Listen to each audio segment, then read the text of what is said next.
Amém, irmãos? Graça e paz.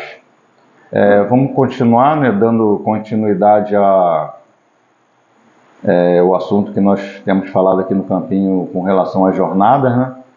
E hoje a gente continua com o assunto do Monte Sinai. Nós estamos terminando esse assunto, né? Estamos chegando na 11ª subida, né? Que o Senhor teve revelações com Moisés, né? São 11 subidas, né? Já tocamos em 10, e agora nós vamos entrar na última subida, que é a 11ª. Essa 11ª subida, nós vamos fazer ela em duas partes. Então nós vamos estar lendo, vai corresponder números 1, números 2, números 3, números 4. Hoje nós vamos só tocar em números 1 e números 2, e da próxima vez que a gente estiver reunido, vamos estudar números 3 e 4, né? Queria abrir aqui com os irmãos, né? No nosso texto aqui, né? Então números 1, né? A gente vai falar hoje de números 1 e números 2. Capítulo 1, né? Números capítulo 1 e o capítulo 2. Ele vai fazer uma panorâmica, né, desses dois capítulos. Então, essa como a gente está falando aqui, né, como eu falei aqui, é a última subida, né, que Moisés vai fazer. Ele vai ter revelações nessa última subida. E essa revelação ela vai estar aqui no livro de Números, né, que vai começar no livro de Números, porque o povo teve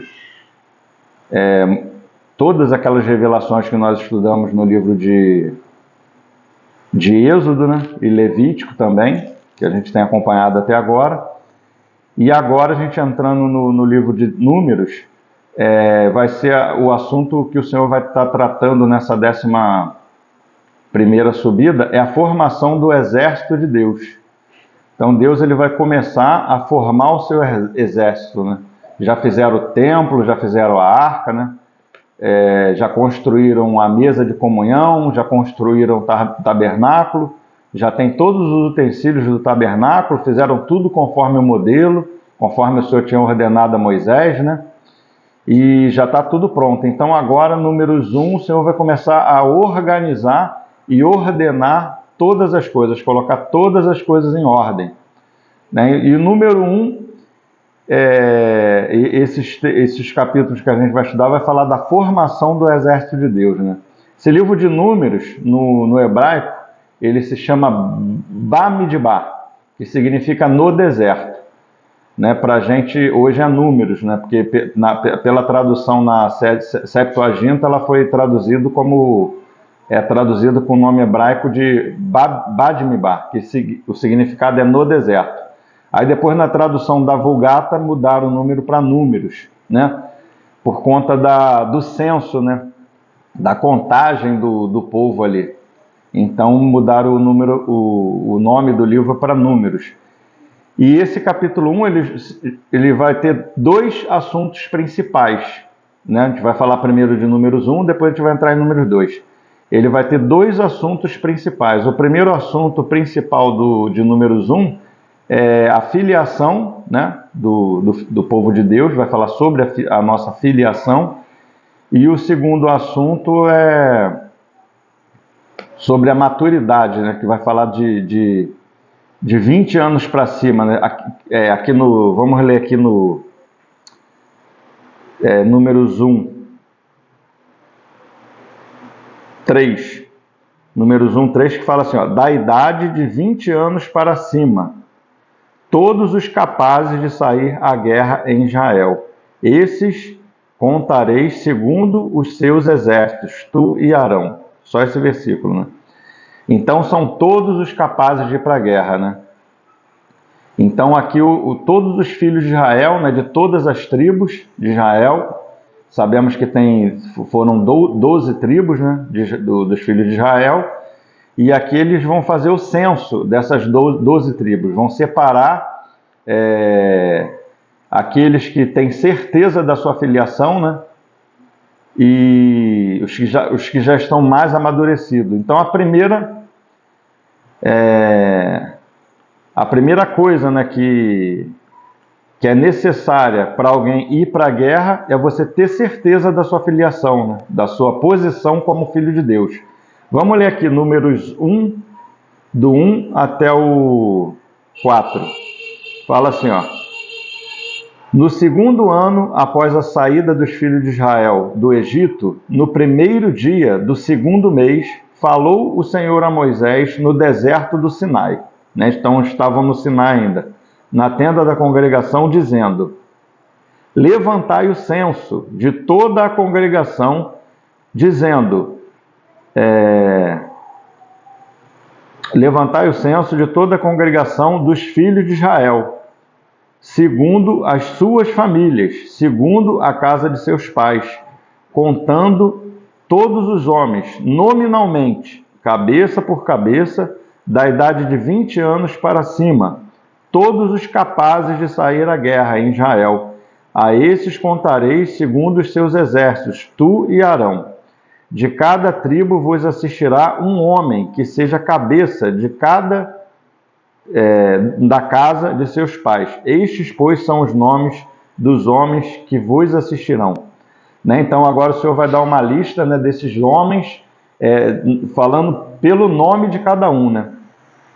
E não só era necessário que eles tivessem a certeza da sua filiação, né? Que eles pertenciam a uma tribo de Israel. Não era necessário, eles tinham que ser capazes de ir para a guerra. E aqueles que eram capazes de ir para a guerra é aqueles que na tipologia aqui vai falar que tinham 20 anos para cima. Ou seja, eles não são totalmente maduros, mas também não são jovens. Já estão numa idade espiritual de ir para a guerra. Já tem certeza que eles são filhos de Deus, né? E eu queria ler um texto, alguns textos aqui com os irmãos, né, para a gente ver um pouco com relação a isso. 1 João 3, 1 João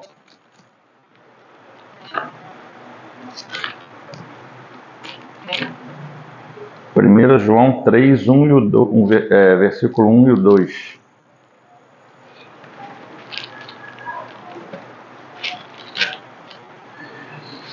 Fala assim, ó: vede que grande amor nos tem concedido o Pai, a ponto de sermos chamados filhos de Deus.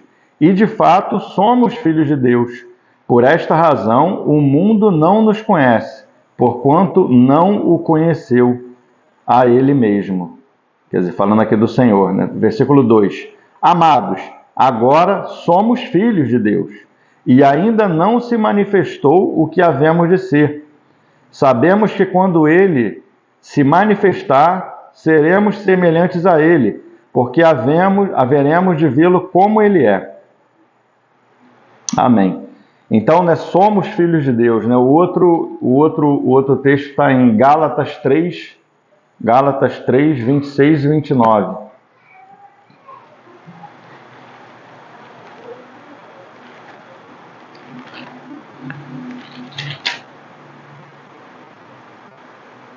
Gálatas 3, do 26 até o 29. Né? Então vai falar assim, ó: pois todos vós sois filhos de Deus, mediante a fé em Cristo Jesus. Não somos filhos de Deus, todos somos filhos de Deus, mediante a fé em Cristo Jesus. Porque todos quanto fostes batizados em Cristo, de Cristo vos revestistes. Dessarte não pode haver judeu, nem grego, nem escravo, nem liberto, nem homem, nem mulher, porque todos vós sois um em Cristo Jesus. E se sois de Cristo, também sois descendentes de Abraão e herdeiros segundo a promessa. Né? Então aqui a gente está falando de ser filho de Deus, né? de pertencer à descendência de Cristo espiritual, pelo Espírito, né? Porque somos descendentes de Abraão, né? E herdeiros segundo a promessa. né? Em Cristo, nós somos descendentes de Abraão, somos filhos de Deus. Mais outro versículo que a gente pode estar lendo agora, deixa eu ver aqui. Mateus 12, a partir do 46.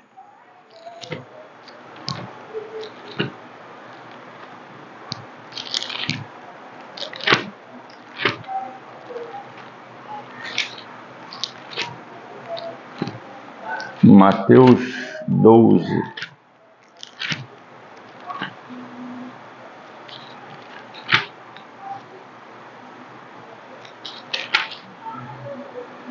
Mateus 12 diz assim, a partir do 46. Falava ainda Jesus ao povo, e eis que sua mãe e seus irmãos estavam do lado de fora, procurando falar-lhe.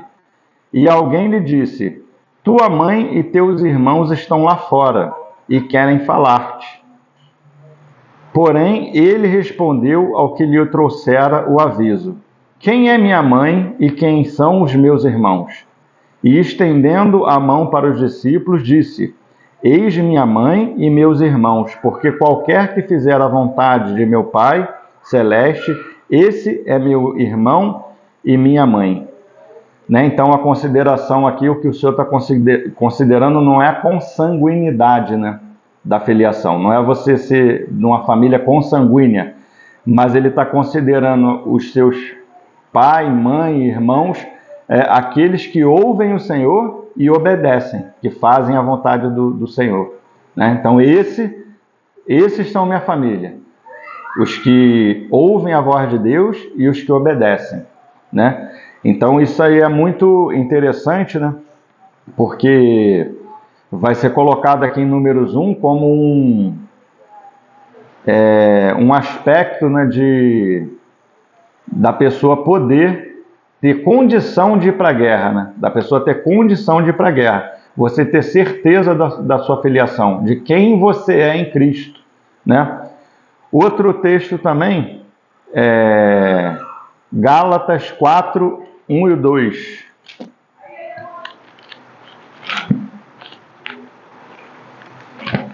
Gálatas 4, 1 e 2, que vai falar assim, ó.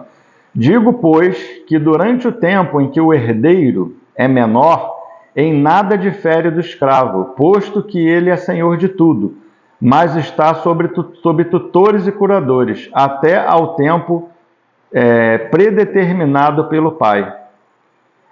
Né? Então, a gente vê, né, que a pessoa, depois que ela crê no Senhor, quando ela crê na obra de Cristo na cruz, que ela se reconhece como pecador e ela entende que ela tem a necessidade de um Salvador e ela crê na obra redentora do Senhor Jesus, né? Ela já é feita um filho de Deus pela fé. Pela graça sois salvo mediante a fé. Né? Isso não vem de vós, é dom de Deus. Não vem das obras para que ninguém se glorie. É um dom de Deus. Né? Pela graça sois salvo mediante a fé.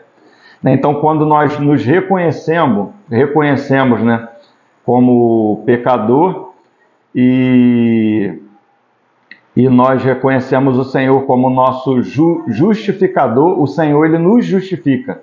Nós somos justificados pela obra do Senhor na cruz. Né? Então, essa é a condição. Nós reconhecemos o Senhor como justificador. Agora, quando nós mesmos temos a nossa justiça própria, né, nós ficamos desprovidos da justiça de Deus. Né? Por caminharmos na nossa justiça própria, negamos a justiça de Deus. E esse é um divisor de águas da filiação. Né? Você reconhecer a obra do Senhor, né? Ele como Cordeiro de Deus, que foi nos dado, né? Que morreu por nós ali na cruz. Né? Então, em Cristo, fomos feitos filhos de Deus. Nele. Né? Vamos voltar lá para Números, né, 1. Eu vou avançar um pouquinho, né, aqui nesse texto aqui. Então, aqui, né, em Números 1, a gente está vendo que o Senhor aqui está começando a organizar o seu exército. Essa é a primeira condição, né? A filiação de cada israelita, você se reconhecer na família de Deus. Não, eu verdadeiramente sou um filho de Deus. A gente já viu que assim que a gente converte, né, ainda que a gente já se batizou e tudo, mas o herdeiro, ainda que nós já temos todas as coisas, né? O Senhor já nos deu, já nos transportou do império das trevas e nos transportou para o reino do Filho do seu amor, e em Cristo nós fomos colocados nas regiões celestiais em Cristo Jesus, e em Cristo já fomos abençoados com toda sorte de bênçãos espirituais nas regiões celestiais em Cristo Jesus. Mas muitas das vezes a gente não desfruta disso porque não sabemos, não conhecemos, né? Então precisamos de tutores, de cuidado, né? Então por isso que a gente vê às vezes filho de Deus imaturo, né? A pessoa quando está começando na fé parece até ímpio ainda. Ele compra e não paga, tem as atitudes, né? É um filho de Deus, já creu no Senhor, mas caminha como se não fosse filho de Deus ainda. Precisa ser ajudado, né? Precisa ser ajustado, cuidado, né? Pelos irmãos mais velhos, né? Isso é um processo, né? É um processo na caminhada cristã, né? Filhinhos, né? Jovens, pais e anciãos, né? Então existe um processo na caminhada cristã, né? E agora aqui o Senhor ele está formando esse exército, né? E pela graça, então a gente vê aqui que já fica até claro que quando a gente está tocando nesse capítulo 1, ele está falando da graça do Senhor, né? O assunto desse números 1 é a graça. Somos filhos de Deus, né? Não pode haver, mas em Cristo não tem mais judeu, nem grego, bárbaro, não tem mais homem, não tem mulher, né? Todos nós somos filhos de Deus. Existe uma igualdade, né? Está falando da graça. É o aspecto do Senhor Jesus como sumo sacerdote. Como sumo sacerdote, o nosso Senhor ele dispensa a graça para cada um de nós, né? Mas tem também o aspecto do nosso Senhor como rei, né? Aquele que sentou, morreu, ressuscitou, ascendeu, se assentou no trono, né? E ele reina e também é o nosso sumo sacerdote segundo a ordem de Melquisedeque. Então ele é rei e sumo sacerdote, né? E como rei, né? O serviço do Senhor como rei é encabeçar a igreja, né? Nos introduzir na nova vida pelo Espírito Santo.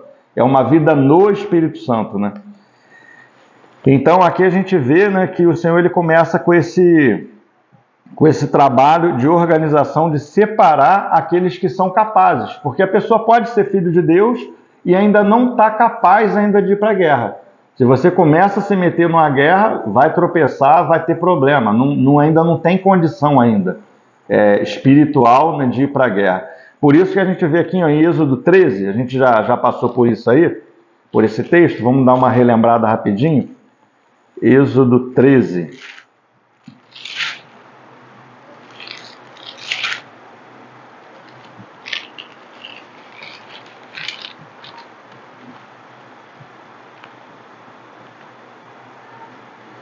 A partir do 17, Êxodo 13, 17.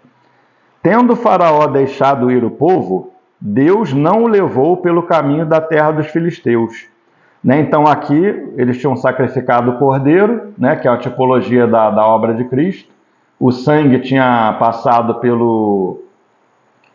o sangue nos umbrais, né, das portas, eles estavam debaixo do sangue, e dentro das casas eles estavam se alimentando do cordeiro, ou seja, se constituindo de Cristo, né? E aí, após isso, o juízo do Senhor nos primogênitos dos egípcios caem lá, né? Menos naqueles que estavam debaixo do sangue. O juízo cai em todo primogênito dos egípcios. E agora Faraó liberta o povo, né? Então aqui está falando isso, né? Tendo Faraó deixado ir o povo, Deus não levou o povo no caminho da terra dos filisteus, posto que mais perto, pois disse, para que porventura o povo não se arrependa, vendo a guerra e torne ao Egito. Porém Deus fez o povo rodear pelo caminho do deserto, perto do Mar Vermelho. Arregimentados subiram os filhos de Israel do Egito. Só até aí. Né? Então a gente vê o cuidado de Deus, né, com o novo convertido. O cuidado de Deus com cada um de nós. Quando a gente começa a caminhar, né, o Senhor não deixa a gente entrar, o Senhor nos guarda de entrar na guerra. Mas conforme a gente vai amadurecendo, caminhando, né, e desenvolvendo a nossa carreira cristã, aos pouquinhos o Senhor ele vai nos introduzindo na guerra. No início, não. Quando você começa, você fica debaixo de tutores.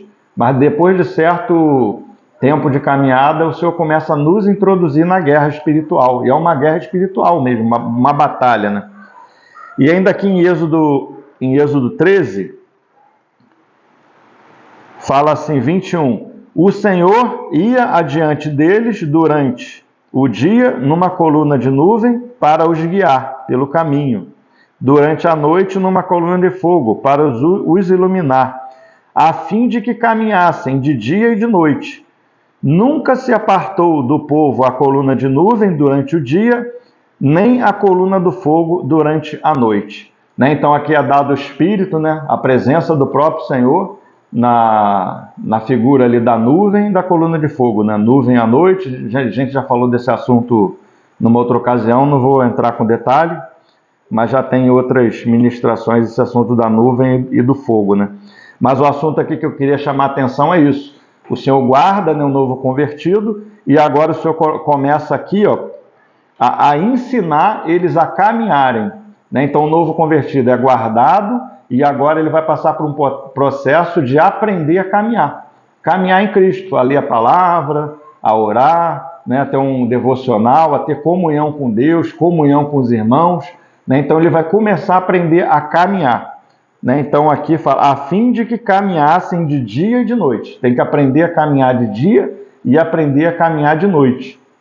Isso aqui é no início da carreira, Mas agora voltando aqui para Números, vamos voltar para Números, vamos lá dar uma olhada lá em Números 10, que é quando eles vão sair do Monte Sinai. Números 10, eles vão estar saindo do Monte Sinai. Então vai falar assim, Números 10, 12. Livro de Números, capítulo 10, versículo 12.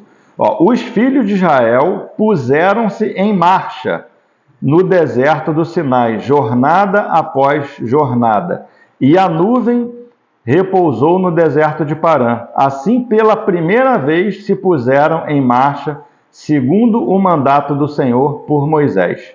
Só até aqui.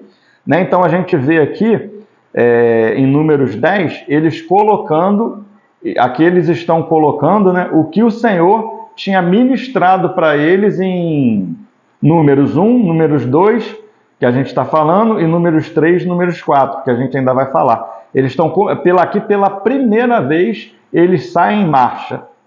Então já tinham aprendido a caminhar. Agora eles têm que começar a aprender a marchar, que agora eles vão sair organizados.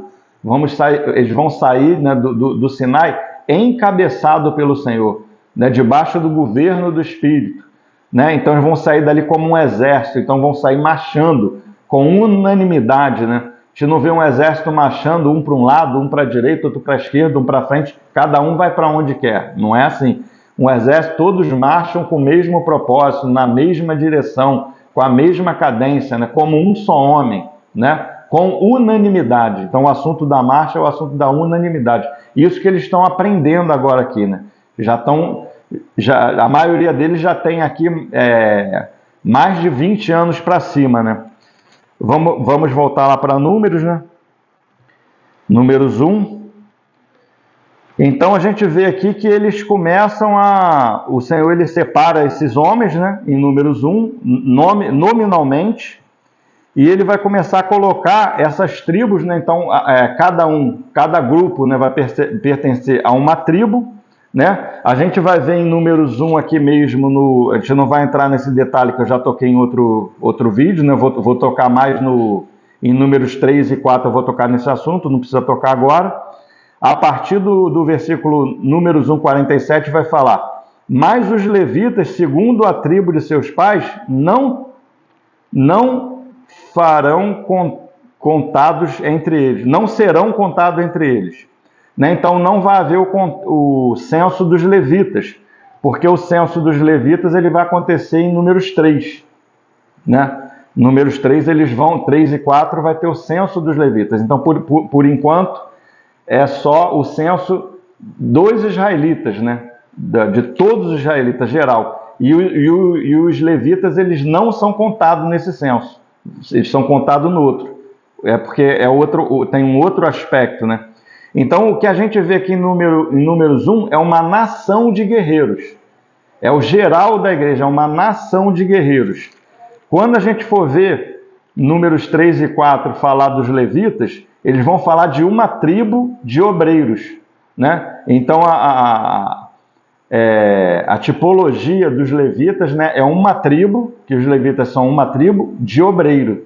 Né? Então, diz ali a tipologia dos obreiros da casa do Senhor. Né? E Números 1 é uma nação de guerreiros, fala do povo, né, sendo arregimentado para ir para a guerra. Então, interessante, já que eu falei que os levitas eles não serão contados, para a gente ter uma ideia, né, os levitas eles não são contados. Então, a gente vai ver aqui em 1:24, dos filhos de Gade. Não precisa nem ler, a gente não vai ler, depois se os irmãos quiserem ler com calma todo, né, o Números 1 e 2 com calma, mas a gente não vai ler todo o livro para a gente ganhar tempo. Então, os filhos de Gade, essa tribo é a tribo que vai entrar no lugar dos levitas, na posição, né, da mesma posição que os levitas deveriam ficar, né? A tribo de Gade, ela entra no lugar dos levitas. E outra coisa também que é necessário a gente falar, né, que José, ele também não entra nas tribos, né, na contagem das tribos, mas quem vai entrar na contagem das tribos é Efraim e Manassés, né, são os filhos de José, porque ele ganha a primogenitura, né, fica para José, e ele ganha porção dobrada na herança. Então, por ele ter porção dobrada, vai entrar os dois filhos dele. Manassés era o mais velho, né? Mas quando Jacó, o pai de José, adota aqueles dois filhos dele, como se fosse filho dele, né? Ele dá a bênção da primogenitura para Efraim, que seria de Manassés, a bênção é destinada a Efraim. Então, Efraim ele vai ter o direito da primogenitura, né, entre Efraim e Manassés, e Benjamim também, que é irmão de José. Esses são a parentela de José, né, que vai fazer parte dessas tribos. Né? E o Senhor ele vai começar a organizar essa tribo, para que eles saiam como um exército. Agora, irmãos, a gente vai começar aqui no 2, né, Números 2. Eu creio que a porção já está... Não falamos de tudo, né, do 1, mas eu creio que já está bem avançado, né? A gente vai falar agora, começar a falar de Números 2, que vai falar assim, né? Números 2, a partir do 1. Disse o Senhor a Moisés e a Arão: os filhos de Israel se acamparão junto ao redor, junto ao seu estandarte, segundo as insígnias da casa de seus pais, ao redor, de frente para a tenda da congregação, se acamparão.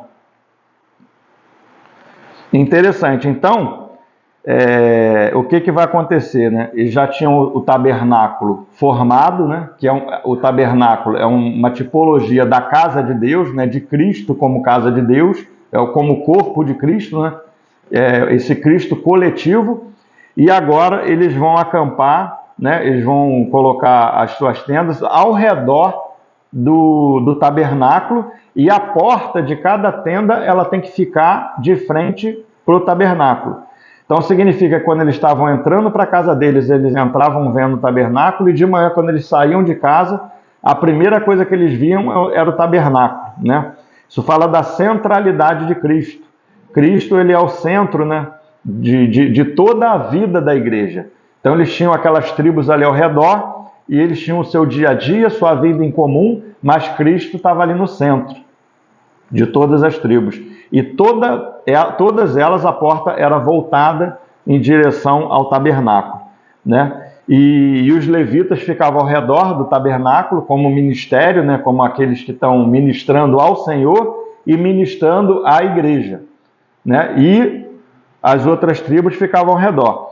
Então, vamos ver aqui mais ou menos no 2, que vai falar dessa organização, né?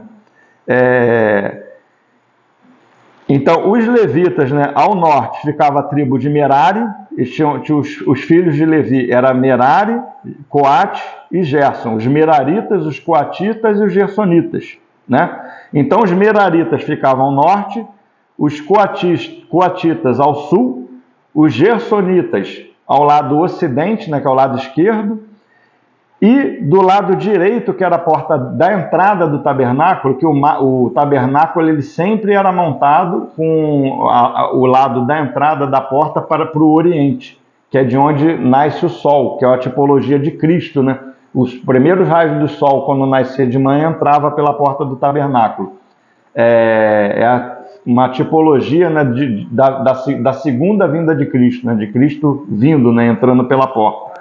Então era sempre montado o tabernáculo com a porta virada para o lado do oriental.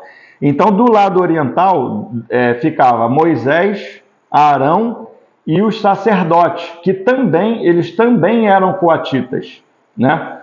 Mas a diferença aqui era a seguinte, né, que do lado da porta, falando dos levitas, né, vamos falar assim, que era a tribo de obreiro, né, de ministério, né? Para ser sacerdote, eles tinham que ser da tribo de Arão. Então, por exemplo, você podia ser levita, você podia ser coatita, mas se você não fosse da tribo de Arão, filho de Arão, né? Tribo de Arão não tem tribo de Arão. Se você não fosse filho de Arão, você não poderia ser sacerdote, né? Você era levita, mas você ficaria ali na parte do sul do tabernáculo, junto com os coatitas, né? Na parte do sul. Do lado oriental, que é o lado da porta, ficavam Moisés, Arão e os sacerdotes. Ao norte, Dan, Aser e Naftali. No sul, Ruben, Simeão e Gade. E no lado ocidental ficava a parentela de José, que não tem tribo, né? José não tem tribo, mas ali vai ficar Efraim, né? Manassés e Benjamim, do lado direito. Né? É a parte de José, né? E aqui no 2, quando a gente vê isso aqui, vai acontecer uma coisa interessante. Vai falar do estandarte, que é a bandeira, né? Cada tribo principal, nem toda a tribo era uma tribo principal, né? Por exemplo, a tribo que ficava do lado ocidental, que é o lado da porta, é a tribo de Judá. Judá, Issacar e Zebulon. Mas a tribo que levava o estandarte era a tribo de Judá, era a tribo principal, era a tribo de Judá. Issacar e Zebulon eram tribos, elas ficavam ali congregando com Judá, não carregavam estandarte, só Judá, né? No norte, Dan levava o estandarte. Do lado ocidental, Efraim levava o estandarte. E do lado sul, Ruben levava o estandarte, né? A bandeira, né? A questão do assunto da bandeira. E as tribos agora, nesse capítulo 2, a gente começa a ver o Senhor organizando todas as coisas. Esse capítulo 2, para a gente ter uma clareza melhor nele, a gente pode estudar ele junto com 1 Coríntios 12, que fala do Espírito, dos dons do Espírito Santo, né? Que existe muitos dons, mas um só Espírito, né? Porque aqui a gente vai ver o Senhor começando a organizar a sua casa, né? Eles como um exército, e colocando cada um onde Ele quer, né? Então o Senhor ele vai fazer essa organização. Ele vai começar a mandar aqui, né? Tem um mandamento do Senhor nessa organização, né? Então vamos voltar aqui, 2:1. Disse o Senhor a Moisés e Arão. Então vê que é um mandato do Senhor. Disse o Senhor que está falando para Moisés e Arão: os filhos de Israel se acamparão junto ao seu estandarte. Já tinha nominado todos eles, separado todas as tribos, né? E agora ele manda cada um acampar junto ao seu estandarte, segundo as insígnias da sua casa, de seus pais, ao redor de frente para a tenda da congregação. Então aqui o Senhor vai começar a colocar a ordem nas coisas, né? Então, pelo Espírito Santo. Então aqui o assunto do capítulo 2 é um encabeçamento, né? Um encabeçamento pelo Espírito. Por isso que vai falar da bandeira. Para a gente entender um pouquinho melhor desse assunto da bandeira, eu vou tocar bem panoramicamente, que a gente já falou disso também na jornada de Refidim. Quem quiser voltar lá para ver com mais detalhe, está lá em Refidim, que é o assunto da bandeira. Aqui não vai tocar nesse assunto da bandeira, mas está falando do estandarte. Para a gente entender bem o que está acontecendo aqui, vamos voltar lá em Êxodo 17, para a gente ver o assunto da bandeira, o que é. Então a gente vai entender isso com mais clareza. Então, Êxodo 17 é a jornada de 17 e 18, né? A gente só vai tocar só no 17, bem panoramicamente. Então, aqui no 17, o assunto de Êxodo 17, ele vai terminar com o assunto da bandeira. Por quê?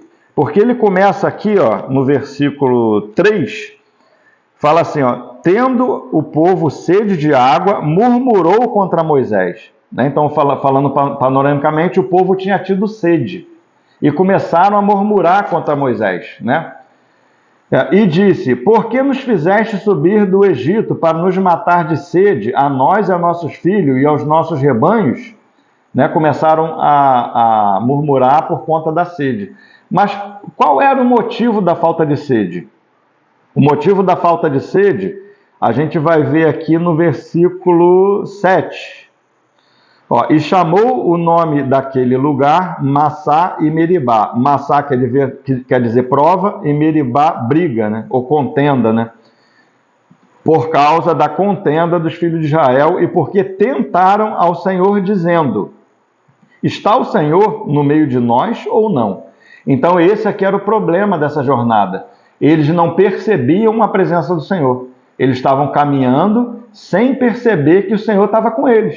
A presença do Senhor estava com eles ali. Mas eles não estavam em comunhão com o Senhor, nem percebiam a presença do Senhor. Por isso começaram a ter sede. Esse é o motivo. Porque a tipologia da sede é a falta do Espírito Santo, né? Aquela fonte que a gente vai ver lá no Novo Testamento, as fontes de água viva que jorra do interior, né? Daqueles que vão até Jesus. João, acho que é João, se eu não me engano, 7,37. Vamos lá ver, para mim não falar assim. Eu acho que é João 7,37, se eu não me engano. Evangelho de João.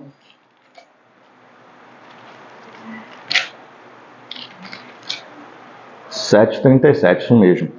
Então fala, no último dia, o grande dia de festa, levantou-se Jesus e exclamou, se alguém tem sede, venha a mim.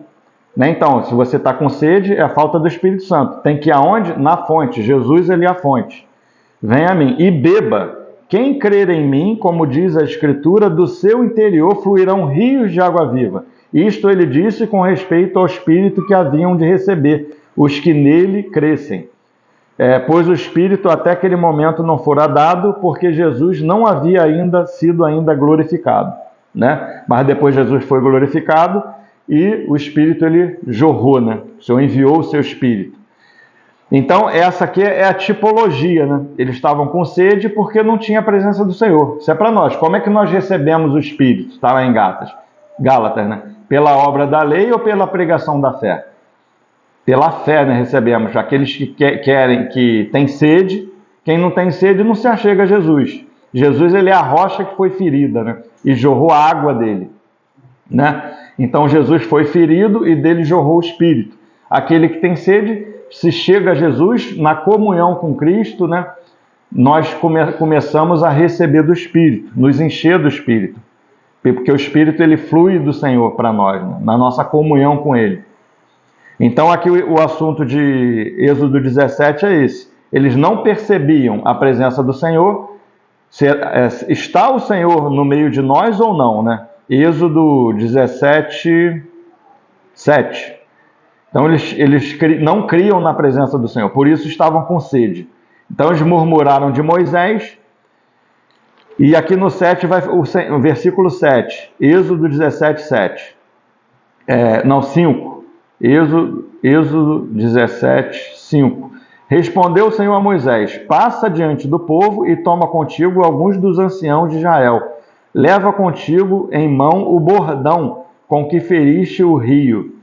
E vai eis que estarei ali diante de ti sobre a rocha em Horebe, e ferirás a rocha e dela sairá água, e o povo beberá. Moisés assim o fez na presença dos anciões de Israel. Né? Então Moisés ele fere a rocha, que é um tipo de Cristo, né? Quando Cristo foi ferido, né? Morreu, ressuscitou e dele jorrou o Espírito. Então ele vai ferir a rocha aqui de Cristo e vai jorrar o Espírito, né? Para matar a sede do povo que não cria na presença do povo. Logo depois aqui a gente vai ver aqui no versículo 8, né? Do 8 não vou ler para remir um pouquinho o tempo. Do 8 em diante a gente vai ver a batalha, uma guerra aqui de Josué contra Amaleque, que é um tipo da carne. Se você não tem o espírito, você vai entrar numa guerra da carne, né? A carne contra o espírito, aquela Romanos 7 e Romanos 8. Né? Romanos 8 fala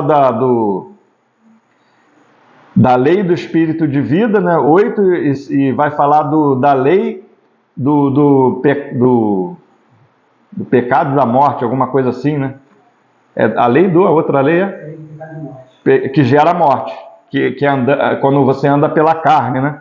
Anda na carne vai gerar morte, é uma lei. E quando... espírito de vida e a lei do pecado e morte. Pecado e morte, é isso mesmo, então falei certo. Então, quando nós andamos no Espírito, geramos vida pelo Espírito, é a nova vida, uma vida andando no Espírito. Né? Quando a gente anda na carne, gera morte, e é uma lei, não tem outra coisa.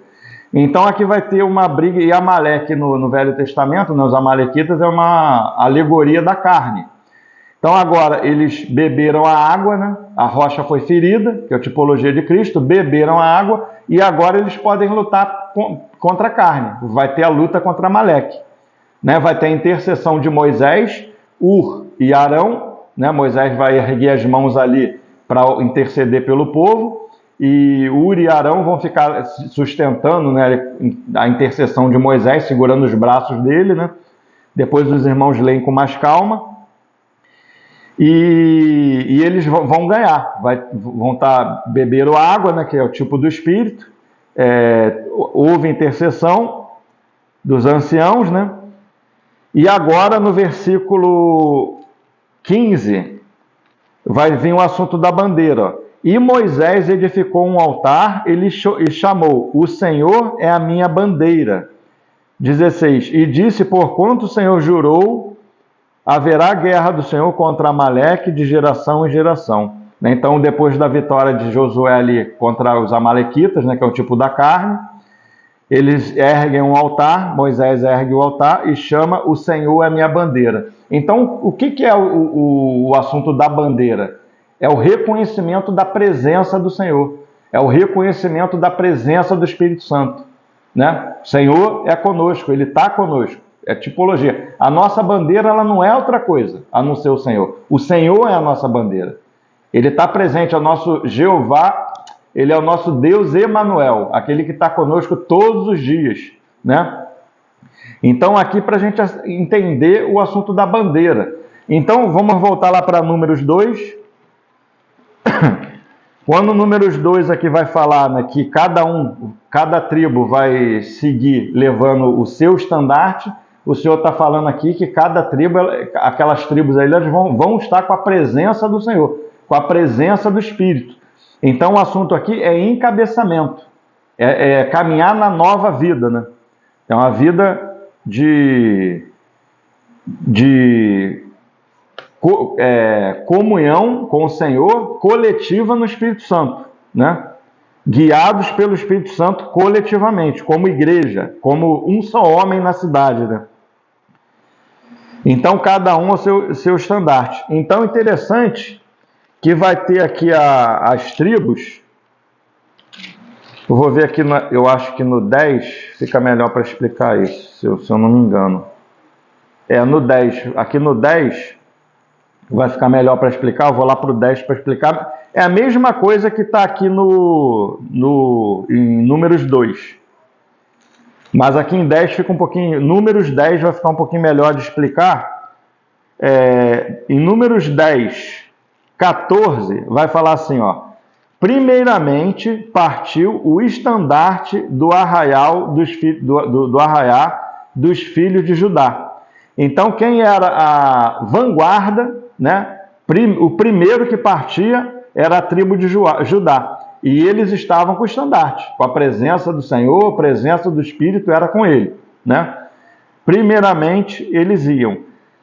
Aí agora no versículo 18, depois partiu o estandarte do arraial de Ruben, né? Então depois ia Ruben, mas o estandarte, segundo lugar ia Ruben, mas o estandarte estava ali com ele também.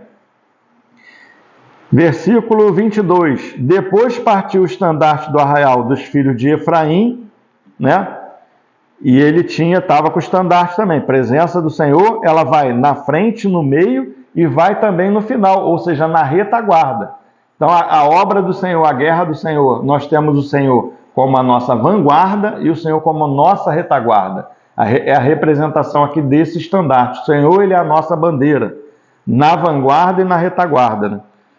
Então vai falar aqui no versículo 22, 25. Então partiu o estandarte do arraial dos filhos de Dan, formando a retaguarda de todos os arraiais. Então Dan, ele era o que saía por último, mas a presença do Senhor estava ali com eles ali, né? Então, a gente vai ver aqui que primeiro no Números 1, né, o Senhor chama nominalmente aqueles homens ali por nome, né, designando cada um ali que a sua filiação, quem é esse homem, identificando de que tribo é, e no capítulo 2 vai começar a organização do Espírito Santo. O Senhor colocar cada um onde ele quis. O que é da vanguarda ele coloca na vanguarda, o que é do meio no meio, o que é lá do final, né, que é da retaguarda, ele coloca lá, cada um com a sua função, mas todos têm a presença do Senhor, todos têm o Espírito Santo, né? Vamos dar uma olhadinha lá no que também vai falar também disso aqui. 1 Coríntios 12, né? Eu já citei o texto, agora vou dar uma lidinha neles. 1 Coríntios 12.